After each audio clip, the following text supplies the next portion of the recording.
Good evening बच्चों, कैसे हैं आप लोग। देखो, आज हम जो पढ़ने वाले हैं वो हम पढ़ेंगे the rules of the electronic configuration.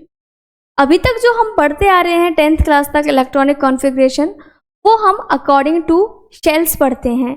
के, एल, एम, एन, जितने भी इलेक्ट्रॉनिक कॉन्फ़िगरेशन हमने पढ़े हैं वो KLMN के अकॉर्डिंग पढ़े हैं। लेकिन आज की क्लास में जो हम पढ़ेंगे वो थोड़ा सा एक्स्ट्रा पढ़ने वाले हैं। तो अब आप सोच रहे होंगे कि इलेक्ट्रॉनिक कॉन्फ़िगरेशन के लिए भी रूल्स होते हैं। तो हाँ, बिल्कुल, ऐसा नहीं है कि आपके मन में जो आया और आपने वो रूल्स के फॉर्म में लिख दिया, ऐसा नहीं होता है। हम प्रॉपर बात करेंगे the rules of the electronic configuration.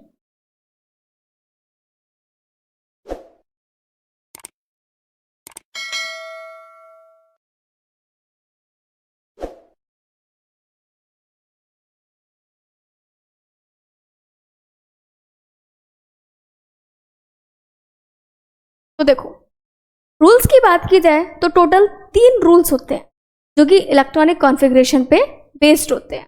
जैसे कि सबसे पहले रूल की बात की जाए, दैट इज योर अफवाओ प्रिंसिपल, जो कि बेस्ड होता है एनर्जी पर। सेकेंड रूल की हम बात करते हैं, that is the hunts rule, जो कि बेसिस होता है pairing of electron. And the third rule is based on the spin, और उस रूल का नाम है पॉली एक्सक्लूजन प्रिंसिपल। तो टोटल हम यहाँ पर 3 रूल्स की बात करने वाले हैं। नाम देखते हैं तीनों रूल्स के, क्या क्या बोला मैंने।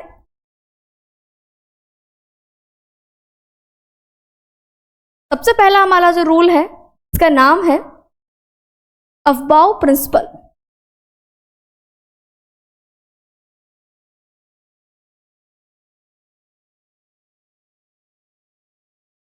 सेकेंड हम बात करेंगे, दैट इज योर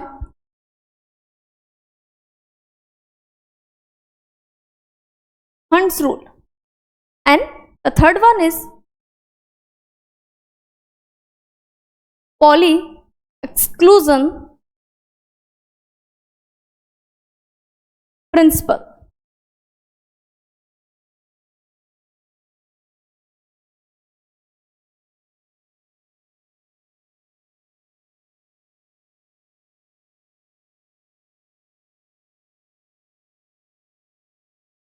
बेसिस की हम बात कर रहे थे, तो अफबाउ प्रिंसिपल बेस्ड है एनर्जी पर।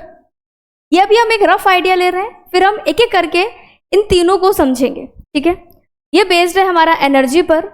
हंट्स रूल हमारा बेस्ड होता है पेयरिंग ऑफ इलेक्ट्रॉन।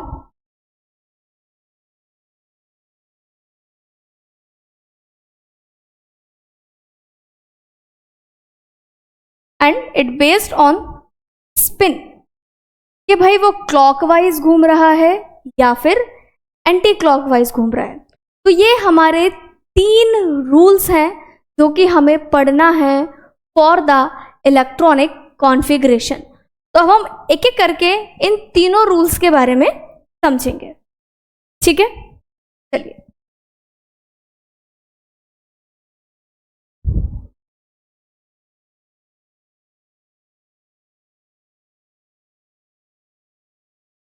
नेक्स्ट हम बात करेंगे the first rule, that is the Aufbau principal.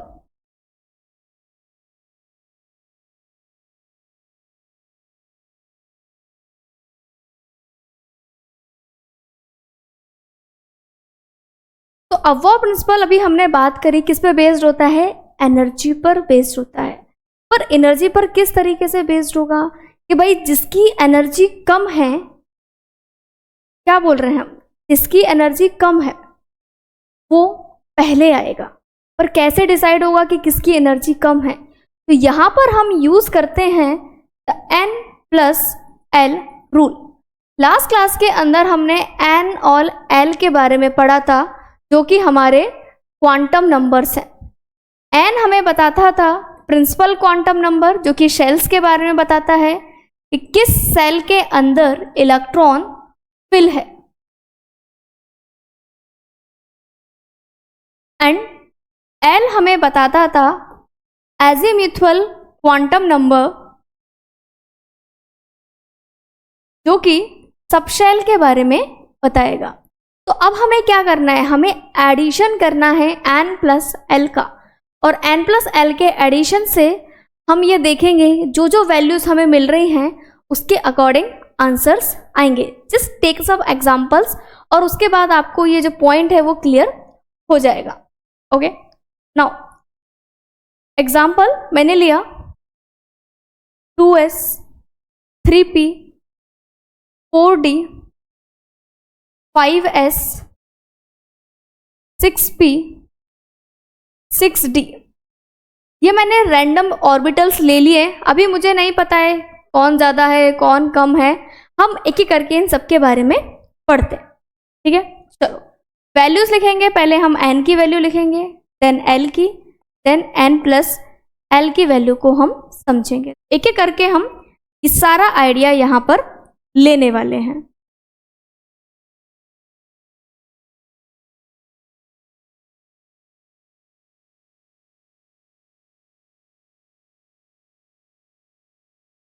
देखिए, तो हमें अच्छे से पता है कि ये जो पहला लेटर है ये किसके बारे में बताता है, ये शेल के बारे में बताता है।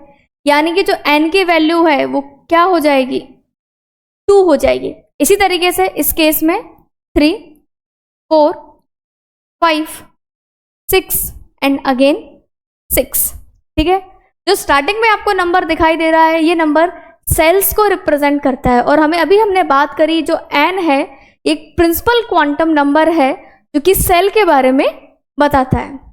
नेक्स्ट हम बात करेंगे एल की। तो लास्ट क्लास में हमने जब बात करी थी कि जहां पर भी SPDF आएगा और अगर हम एल की वैल्यू की बात करेंगे यानी कि सबशेल्स की वैल्यू की बात करेंगे तो एस के लिए हम यूज करेंगे 0, पी के लिए 1, टी के लिए 2 और एफ के लिए वैल्यू आती है 3।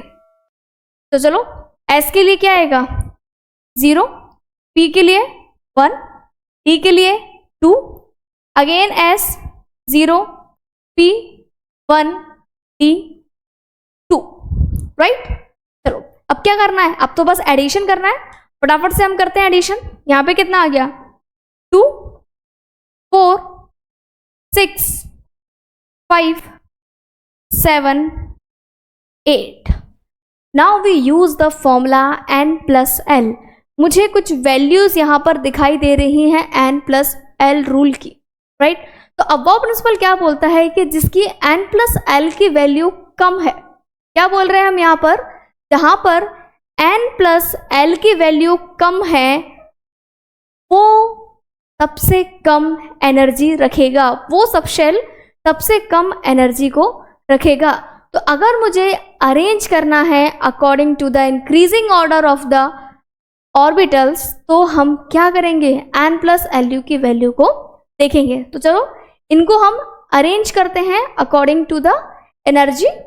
तो देखो अगर मैं इंक्रीजिंग ऑर्डर के बेसिस पर यहाँ लिखूंगी तो सबसे कम एनर्जी मुझे किसकी दिखाई दे रही है 2s की, यानी कि 2s जो है सबसे कम एनर्जी रख रहा है। इसके बाद कौन सा आएगा 4 यानी कि 3p।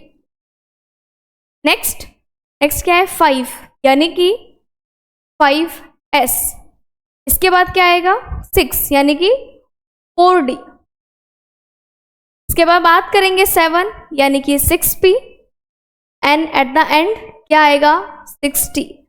तो ये हमने क्या अरेंज किया, ये हमने अरेंज किए subshells according to the increasing order. तो अब वो प्रिंसिपल यही बोलता है कि जो ऑर्बिटल्स का अरेंजमेंट है is according to the increasing order of their energies, कि आपको जब भी ऑर्बिटल्स को अरेंज करना है as per their energies you have to choose the increasing order of the orbitals.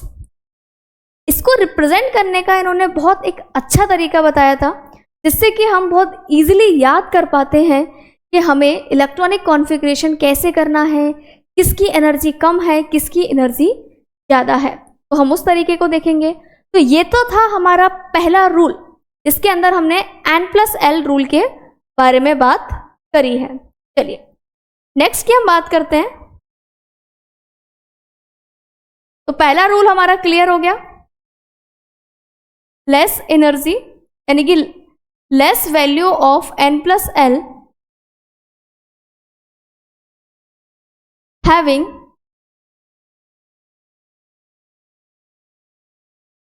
Less energy. ये था हमारा rule number 1।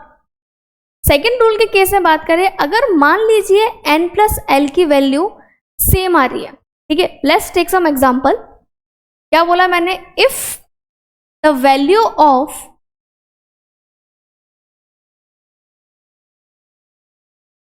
n plus L is same, तब हमें क्या करना है? चलो पहले एग्जांपल देखते हैं। For example, if I take 3s and 2p, ठीक है, n प्लस एल की वैल्यू हम निकालेंगे दोनों के लिए। तो यहां देखिए कितना आएगा, 3 plus 0 is equals to 3। Case में देखते हैं कितना आएगा, 2 plus 1 is equals to 3। Now अब हम क्या करेंगे? इस केस में मुझे क्या देखने को मिल रहा है कि दोनों की ही वैल्यू क्या है, 3 आ रही है। तो जब कभी ऐसा केस आता है जहां पर n प्लस एल की वैल्यू सेम आती है, तो उस कंडीशन के अंदर जिसका n की वैल्यू यानी कि सेल की वैल्यू जितनी कम होगी उसकी एनर्जी इतनी कम होगी। यानी कि अब किसके ऊपर डिपेंड होने वाला है? अब ये डिपेंड करेगा n की वैल्यू के अंदर। n की वैल्यू जिसकी कम है उसकी एनर्जी कम होगी। दैट मीन्स इन दोनों केस में अगर बात की जाए तो एनर्जी ज़्यादा किसकी हुई? 3s की एनर्जी ज़्यादा as as compare to the 2p, just because the value of n in 3p in 3s is greater than 2p। तो यहाँ पर क्या है, अगर if the value of n plus L is same, then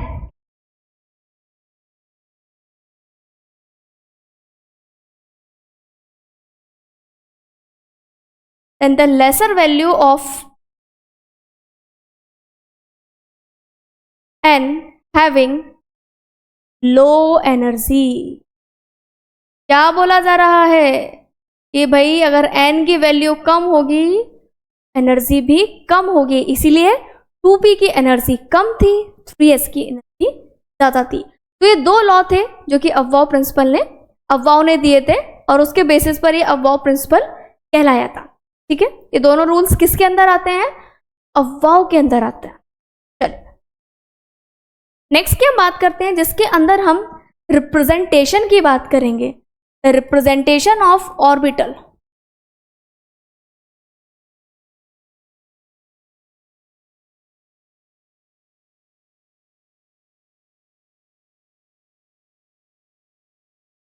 तो जब भी ऑर्बिटल का रिप्रेजेंटेशन किया जाता है, यहाँ पर एक फॉर्मूला यूज होता है NL to the power x। क्या कर रहे हैं हम? NL to the power x।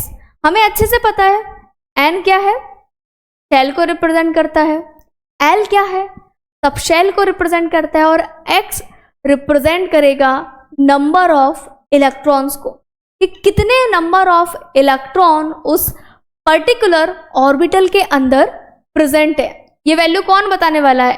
ये बताएगा x। चलो देखते हैं। n हमारा हो गया शेल, ये भूलना नहीं है, याद रखना है। l रिप्रेजेंट करेगा सब शेल और x रिप्रेजेंट करेगा नंबर ऑफ इलेक्ट्रॉन। ठीक है, एग्जाम्पल के फॉर्म में अभी हमने देख लेते हैं। जैसे कि हमने लिखा 2s2, 2p5, 3d4। तो देखिए यहां पर आपको जो दिखाई दे रहा है, ये 2 क्या है n, ये s क्या है l, और ये ऊपर क्या है x, जो कि रिप्रेजेंट कर रहा है नंबर ऑफ इलेक्ट्रॉन। तो इसी बेसिस पर एक फ्लो चार्ट बनता है अकॉर्डिंग टू द अब्बाउ। तो चलो लिखते हैं हम 1s, 2s, 3s, 4s, 5s, 6s, 7s। आपको क्या करना है, एक सीक्वेंस में s सब शेल को लिखना है 1 2 3 4 5 6 7, 7 बार आपको s सब शेल के बारे में लिखना है सीक्वेंस में, ठीक है। नेक्स्ट आपको क्या करना है, एक ऊपर का कॉलम छोड़ना है और एक नीचे का, और नेक्स्ट हमारा कौन सा शेल आता है, दैट इज द p। लिखें यहां पर 2p 3p 4p 5p and 6p। बस एक नीचे का पोर्शन छोड़ना है और एक ऊपर का। सेम यही काम हमें तीसरे स्टेप में करना है, करें। 3d 4d and 5d। अब आप समझ गए होंगे नेक्स्ट स्टेप में मैं क्या करने वाली हूं। एग्जैक्टली अगेन मैं इन दोनों कॉलम को छोड़ूंगी और यहां पर क्या आएगा, 4f। तो इस तरीके से सबसे पहले आप एक प्रेजेंटेशन बनाएंगे एंड अब मैं आपको बताऊंगी कि किस अकॉर्डिंग हम इंक्रीजिंग ऑर्डर में ऑर्बिटल्स को लिखने वाले हैं। ओके, चलिए तो लिखे मेरे साथ। तो देखो सबसे पहले हम बात करेंगे, सबसे पहले आएगा आपका 1s, इसके बाद आएगा आपका 2s, इसके बाद 2p एंड देन 3s, इसके बाद आएगा 3p देन 4s, ठीक है। ऐसे डाउनवर्ड डायरेक्शन में हमें चलते जाना है। नेक्स्ट हम बात करेंगे 3d then 4p then 5s, next आएगा 4d 5p 6s and last one is 4f 5d 6p and 7s. This is the correct way to represent the above principle, क्योंकि रिप्रेजेंटेशन बताता है ऑर्बिटल का और यही एक सीक्वेंस है। इस सीक्वेंस के अंदर हम ऑर्बिटल्स की फिलिंग करते हैं, ठीक है। तो क्या सीक्वेंस आ गया, यहाँ रिप्रेजेंट करके लिख रहे हैं। सबसे पहले आएगा 1s then 2s 2p 3s, ठीक है। सीक्वेंस में जा रहे हैं हम। Again 4p 4s 3d 4p 5s 4d 5p 6s 4f 5d 6p and the last is 7s। तो ये है आपका सीक्वेंस जिसके अंदर इलेक्ट्रॉन की फिलिंग आपको करनी है, ठीक है। कुछ एग्जाम्पल लेते हैं और उन एग्जाम्पल से हम इलेक्ट्रॉन्स की फिलिंग को करने वाले हैं। ओके, सो गेट रेडी, तो नोट डाउन कर लीजिए। इसके बाद हम इसके आगे का करेंगे। ओके, अब मैं यहां पर आपको कुछ एग्जाम्पल्स देते हैं, कुछ मैं आपको करके बताऊंगी और कुछ आप मुझे करके बताइए, ठीक है। चल स्टार्ट करते हैं अपना एग्जाम्पल। सबसे पहला एग्जाम्पल है जो कि मैंने लिया हुआ है, हम किसकी बात करेंगे, हम एलिमेंट्स की बात करेंगे, राइट। चलो तो हम बात करते हैं अभी पोटेशियम की, ठीक है। पोटेशियम की बात करेंगे। अच्छा, इससे पहले मैं आपको एक बात बता देती हूँ कि हमने पढ़ा हुआ है क्वांटम नंबर्स के अंदर कि जब भी हम एस ब्लॉक की बात करते हैं तो मैक्सिमम नंबर ऑफ इलेक्ट्रॉन्स जो हमें फिल करने होते हैं वो होते हैं 2। पी ब्लॉक के अंदर हम फिल कर सकते हैं 6, डी ब्लॉक के अंदर हम फिल कर सकते हैं 10 एंड एफ ब्लॉक के अंदर हम फिल कर सकते हैं 14। ये मैक्सिमम नंबर ऑफ इलेक्ट्रॉन्स हैं अकॉर्डिंग टू देयर सबशेल्स, ठीक है। Okay, now so we know atomic number of the potassium is 19. So let's start. 1s2 2s2 2p6 3s2। Count कर लेते हैं कितने हो चुके हैं। तो देखो 2 2 4 6 10 एंड 12। अभी भी मेरे पास 7 इलेक्ट्रॉन बचे हैं, यानी कि इसके आगे मैं बढ़ती जाऊंगी। कब तक बढ़ती जाऊंगी, जब तक कि मैं कंप्लीटली 19 इलेक्ट्रॉन्स की फिलिंग ना कर लूं, ठीक है।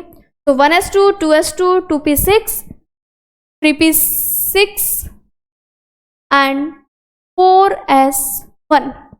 करें काउंट, 2 2 4 6 10 and 6 6 और हमारा कितना हो गया 19. कंप्लीटली 19 इलेक्ट्रॉन्स की फिलिंग हम यहाँ पर कर चुके हैं. तो दिस इज द वे इसके लिए फॉर द इलेक्ट्रॉनिक कॉन्फ़िगरेशन. तो एग्जांपल्स और समझते हैं. जस्ट फॉर एग्जांपल हमने लिया है कार्बन, एटॉमिक नंबर है 6, तो क्या आएगा 1s2 2s2 एंड 2p2. सिर्फ 2 ही इलेक्ट्रॉन क्यों भरे मैंने p ब्लॉक के अंदर? जस्ट बिकॉज मेरे पास टोटल नंबर ऑफ इलेक्ट्रॉन तो 6 ही हैं. अब अगर 6 ही हैं तो मैंने 2 2 2 6 हो गया.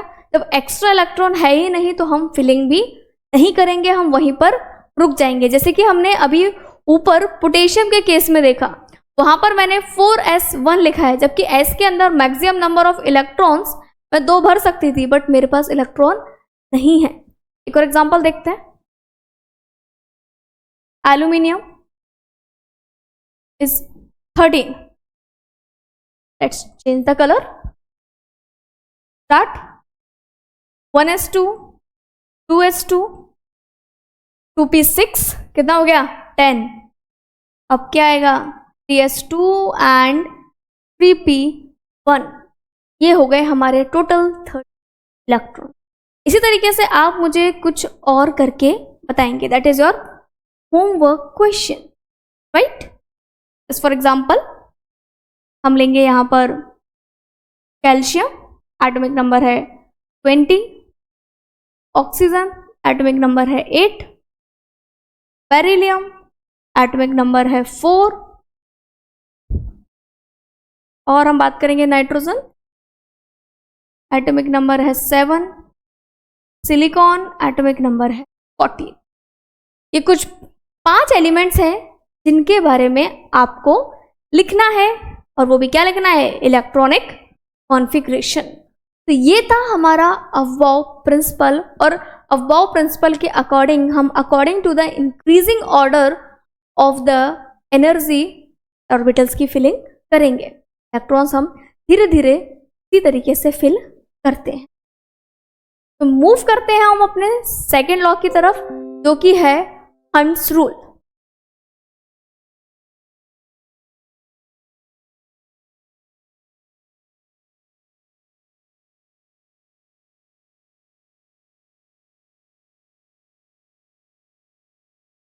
अब हम बात करेंगे हंट्स रूल के बारे में. तो क्या बोलता है भाई हंट्स रूल? हंट्स रूल ये बोलते हैं कि भाई पेयरिंग ऑफ इलेक्ट्रॉन तो करनी है, लेकिन इलेक्ट्रॉन पेयर करने से पहले सबसे पहले आपको भाई एक एक इलेक्ट्रॉन हर एक सेल के अंदर फिल करना पड़ेगा. क्या करना पड़ेगा? सबसे पहले आपको एक एक इलेक्ट्रॉन हर एक सब शेल के अंदर फिल करना पड़ेगा, एंड आफ्टर दैट ही आप पेयरिंग शुरू कर पाएंगे. सपोज कि आप 5 दोस्त हो, ठीक है, और आपके पास 10 चॉकलेट्स हैं, तो सबसे पहले ऐसा नहीं है कि एक को ही 10 दे दिए या दूसरे को 10 दे दिए, नहीं.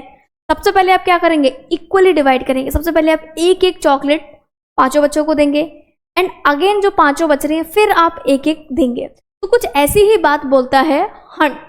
हंट ने अपने रूल में बोला था कि भाई इलेक्ट्रॉन की पेयरिंग तब होगी जब एक एक इलेक्ट्रॉन हर एक सबशेल के अंदर फिल हो जाएगा. जैसे पी ब्लॉक के अंदर 6 इलेक्ट्रॉन्स की फिलिंग होती है, और अगर हम सबशेल की बात करें तो टोटल 3 सबशेल पी ब्लॉक के अंदर प्रेजेंट होते हैं. सबसे पहले आपको एक एक इलेक्ट्रॉन उन तीनों सबशेल के अंदर भरना है, उसके बाद ही आप 4 5 6 इलेक्ट्रॉन्स की पेयरिंग करेंगे. हंट्स रूल क्या बोलता है? The pairing of electron takes place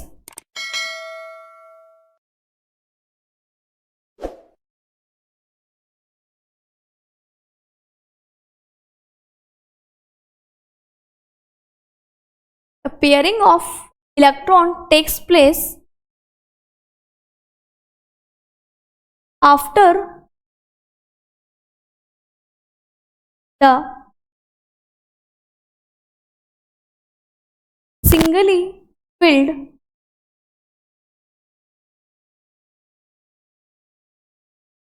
electrons in each orbitals of a subshell. क्या बोला जा रहा है भाई कि पेयरिंग ऑफ इलेक्ट्रॉन तभी होगी जब आप हर एक ऑर्बिटल के अंदर एक एक इलेक्ट्रॉन फिल कर पाए। ठीक है, कुछ एग्जांपल से मैं आपको इसको एक्सप्लेन करती हूँ। सपोज मैंने लिया है 2p5, तो 2p5 को जब मुझे प्रेजेंट करना है तो सबसे पहले मैं एक बॉक्स बनाऊंगी। पी ब्लॉक के अंदर 3 सबशेल्स होते हैं, तो सबसे पहले मैं 3 बॉक्सेस बनाऊंगी एंड इलेक्ट्रॉन्स की फिलिंग करूंगी। तो मेरे पास टोटल नंबर ऑफ इलेक्ट्रॉन्स कितने हैं? 5। सबसे पहले मुझे क्या करना है? 1 2 3, कितने बचे? 2।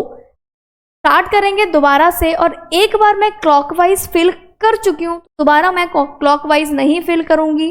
मैं कैसा फिल करूंगी? एंटी क्लॉकवाइज फिल करूंगी। ये एक करेक्ट रिप्रेजेंटेशन है। अगर आप कभी इस तरीके से फिल कर दें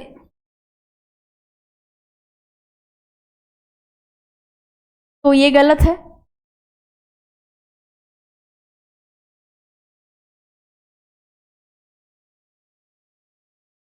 ये भी गलत है। आपको क्या करना है? सीक्वेंस से ही स्टार्ट करना है, स्टार्टिंग से ही स्टार्ट करना है, और स्टार्टिंग से ही फिलिंग आपको करनी है। ठीक है, फॉर एग्जांपल देखते हैं इसी के अंदर। मान लीजिए मैंने आपको दिया है 3d8। ठीक है, तो अगेन अब मुझे क्या करना है? डी ब्लॉक के लिए बनाना है, और हमें पता है डी ब्लॉक के अंदर 5 सबशेल्स हैं, तो यानी कि मैं 5 बॉक्सेस यहां पर बनाऊंगी। और अब क्या करनी है? फिलिंग करनी है। तो कैसे फिलिंग करेंगे हम? ये कर दी मैंने फिलिंग।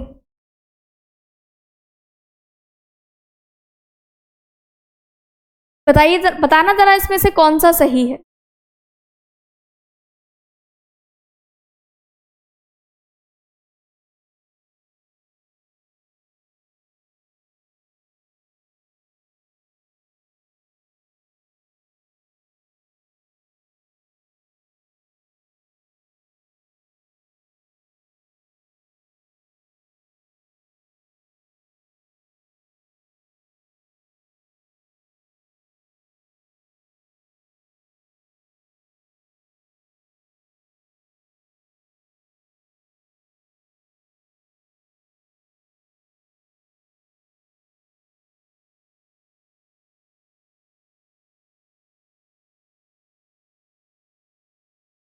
क्या फिल करना था मुझे? फिल करना है 3d8।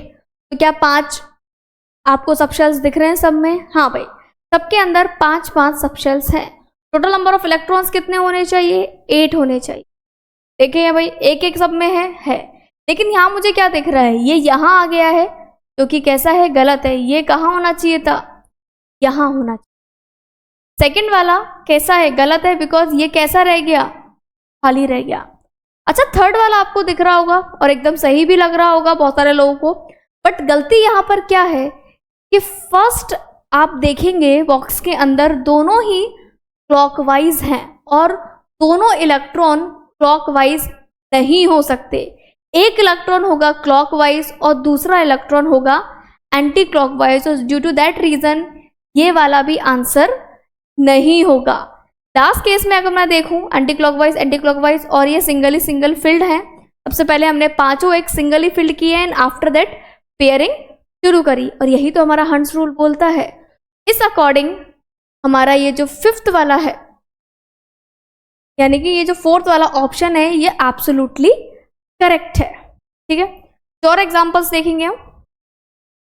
Suppose I have to given 3d5, 3d7, 4s2, 5p4। ठीक है, ये पांचों एग्जांपल्स हैं जो कि आपको करने हैं खुद से। This is also your homework. किसके बेसिस पर? हंट्स रूल के बेसिस पर। ठीक है,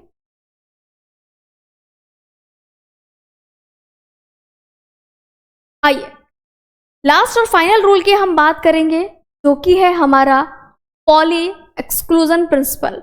पॉली एक्सक्लूजन प्रिंसिपल हमारा टोटली बेस्ड है क्वांटम नंबर्स पे। हाँ भाई, वही क्वांटम नंबर्स जिसके अंदर हमने 4 टाइप्स के क्वांटम नंबर की बात करी थी। Principal quantum number, azimuthal quantum number, magnetic quantum number and spin quantum number. बात करते हैं अपने थर्ड रूल की, जो कि है पॉली एक्सक्लूजन प्रिंसिपल। तो भाई पॉली एक्सक्लूजन प्रिंसिपल क्या बताता है? पॉली एक्सक्लूजन प्रिंसिपल बहुत सीधी सीधी बात बोलता है कि कोई भी 2 एलिमेंट्स ले लो, 2 इलेक्ट्रॉन्स ले लो, अगर आप इनको देखोगे और इनके क्वांटम नंबर की स्टडी करोगे तो आपको पता चलेगा कि हर एक एलिमेंट, हर एक इलेक्ट्रॉन डिफरेंट है। कोई भी 2 इलेक्ट्रॉन सेम वैल्यूज शो नहीं कर सकते क्वांटम नंबर की। मैक्सिमम 3 वैल्यू तक सेम हो सकती हैं, बट जो लास्ट वैल्यू होगी, 4th वैल्यू, वो हमेशा आपको चेंज देखने को मिल सकती है। कहने का मतलब है टोटल 4 वैल्यूज हैं, उन 4 में से कोई भी 3 वैल्यू आपको सेम मिल सकती है मैक्स टू मैक्स, बट जो लास्ट वैल्यू होगी 4th वन, वो आपको डिफरेंट मिलेगी। So according to the Pauli exclusion principle, no 2 electrons, no 2 electrons have the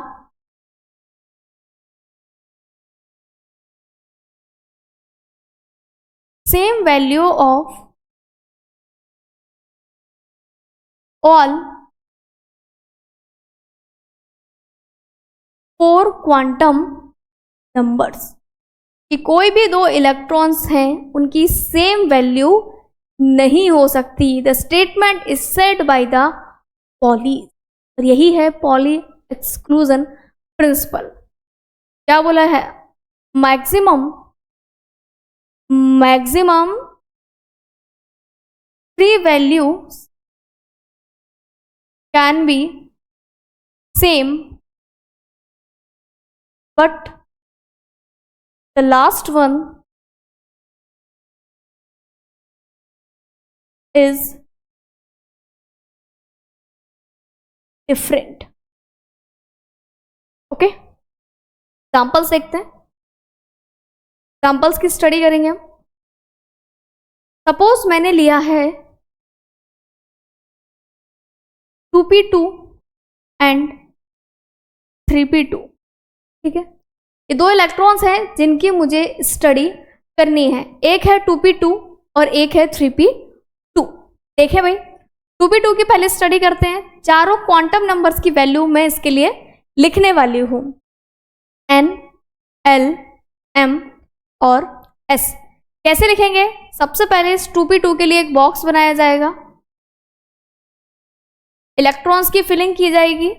अब देखो, p ब्लॉक की बात की जा रही है, ये तो क्या शो करेगा? शेल्स को, यानी कि n की वैल्यू कितनी हो गई? 2। l की वैल्यू कैसे डिसाइड होगी? p है, तो p के लिए l की वैल्यू कितनी होती है? 1। अब m की वैल्यू भाई डिसाइड करने के लिए सबसे पहले मुझे क्या बनाना पड़ेगा? मुझे बॉक्स बनाने पड़ेंगे, और इस बॉक्स के अंदर मुझे देखना पड़ेगा कि किस नंबर पर आ रहा है वो इलेक्ट्रॉन। जैसे p के केस में पता है ये वैल्यू होती है 0, ये होती है -1 और ये होगी हमारी +1, राइट। 2p2 1 2, क्या 2 ही इलेक्ट्रॉन है इसके अंदर? हाँ भाई, 2 ही इलेक्ट्रॉन है। इसका मतलब ये m की वैल्यू कितनी शो कर रहा है? m की वैल्यू आ रही है 0, राइट। कितनी आ रही है? 0। नाउ स्पिन की बात करें, ये दोनों ही क्लॉकवाइज में है, यानी कि स्पिन की वैल्यू कितनी हो गई? +1/। सेम इसी तरीके से नेक्स्ट हम जो स्टडी करेंगे वो स्टडी करेंगे किसकी? 3p2 के बारे में। तो 3p2 की अब हम चारों वैल्यूज लिखने वाले हैं, n, l, m and s। 3p2 के लिए अब हम बनाते हैं, n की वैल्यू कितनी आ गई? 3। l की वैल्यू p के लिए कितनी होती है? 1। m की वैल्यू देख लेते हैं, ये 0 है, ये -1 है, ये +1 है। 2 यहाँ पर आ रहा है, यानी कि m की वैल्यू कितनी है 1। ये क्लॉकवाइज है, इसीलिए वैल्यू कितनी है 1/2। सॉरी, m की वैल्यू कितनी आ रही है यहाँ पर। अब आपको क्या दिखाई दे रहा है, अब अगर आप इन दोनों को बड़े ही ध्यान से देखेंगे तो आपको साफ साफ एक डिफरेंस दिखाई दे रहा होगा, और वो डिफरेंस किसकी वैल्यू में है, n की वैल्यू में। एक्जेक्टली डिफरेंस कहाँ है, डिफरेंस यहाँ है।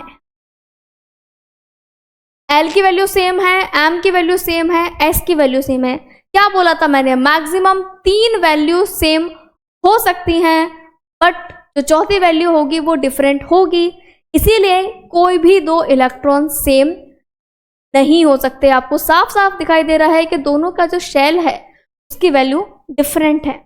एक दो एग्जांपल्स से हम और समझेंगे इस चीज को। Just take an example,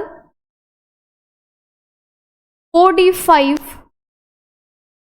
and 4d7। ठीक है, बॉक्स बनाएंगे हम सबसे पहले 1 2 3 4 5। सबसे पहले D5 की फिलिंग करते हैं, 1 2 3 4 5 वाला मिल गया तो दूसरे कलर से प्रेजेंट कर लेते हैं। ये इलेक्ट्रॉन शो कर रहा है D5। ठीक है, 6 एंड 7। ये इलेक्ट्रॉन्स क्या शो कर रहा है, ये वाला जो पर्टिकुलर इलेक्ट्रॉन है ये शो कर रहा है D7। लिखते हैं वैल्यूज दोनों के लिए, तो लिखें N L M and S। N की वैल्यू दोनों की क्या है, सेम है, 4 एंड 4। दोनों में ही D ब्लॉक का यूज हुआ है, यानी कि दोनों के अंदर ही L की वैल्यू कितनी हो जाएगी 2। M की वैल्यू देखते हैं, यहाँ बीच में आता है 0, यहाँ -1, यहाँ -2, यहाँ +1, यहाँ +2। तो भाई D5 के केस में अगर देखा जाए तो वैल्यू कितनी आ रही है M की +2, और D7 के लिए वैल्यू है -1। स्पिन की बात की जाए तो D5 के लिए क्लॉकवाइज स्पिन है तो कितना आ गया 1/2। D7 के लिए कैसा है, एंटी क्लॉकवाइज, तो कितना आ गया -1/2। यहाँ तो आपको काफ़ी सारे डिफरेंसेस देखने को मिल रहे हैं। काफ़ी सारे बोले तो N और L की वैल्यू सेम है, बट M है और S है, इन दोनों की वैल्यू कैसी है, चेंज है, और दोनों की वैल्यू चेंज होने की वजह से ये दोनों इलेक्ट्रॉन्स एक जैसे नहीं हो सकते। तो इन तीनों रूल का यूज होता है इलेक्ट्रॉनिक कॉन्फ़िगरेशन के अंदर। जब भी किसी इलेक्ट्रॉन्स की फिलिंग होती है तो इन तीनों रूल को ध्यान में रख के होती है कि भाई अकॉर्डिंग टू इंक्रीजिंग ऑर्डर होना चाहिए। पेयरिंग तभी हो जब सिंगली ऑक्यूपाइड हो सारे इलेक्ट्रॉन्स, और कोई भी 2 इलेक्ट्रॉन सेम ना हो। जब ये तीनों कंडीशन फुलफिल होती हैं, उसी कंडीशन के अंदर आपका एक करेक्ट इलेक्ट्रॉनिक कॉन्फ़िगरेशन माना जाता है। आप चाहें तो इसके कुछ एग्जांपल्स कर सकते हैं एज अ होमवर्क, जो आपको हेल्प करेंगे। जैसे मान लीजिए मैंने आपको दिया 3d7 एंड 3p7। ठीक है, एक और एग्जांपल ले लेते हैं, 4p5 एंड 4p3। एक और एग्जांपल लेते हैं, जैसे कि मान लेते हैं हम 16th इलेक्ट्रॉन ऑफ, किस किस का 16th इलेक्ट्रॉन ले सकते हैं हम, ऐसे एलिमेंट्स जिनका एटॉमिक नंबर 16 से ज़्यादा हो। ठीक है, तो 16th electron of calcium and scandium. 16th electron लेना है आपको कैल्शियम का भी और स्कैंडियम का भी, और बताना है कि भाई क्या चेंजेस इसके अंदर आएंगे, क्या ये शो करेगा नहीं करेगा या कुछ भी। ठीक है, तो ये कुछ होमवर्क क्वेश्चंस हैं जो कि आपको करने हैं। ये तो मैंने आपको तीनों टॉपिक से कुछ कुछ क्वेश्चंस दिए हैं जो कि आपको सॉल्व करने हैं। ओके।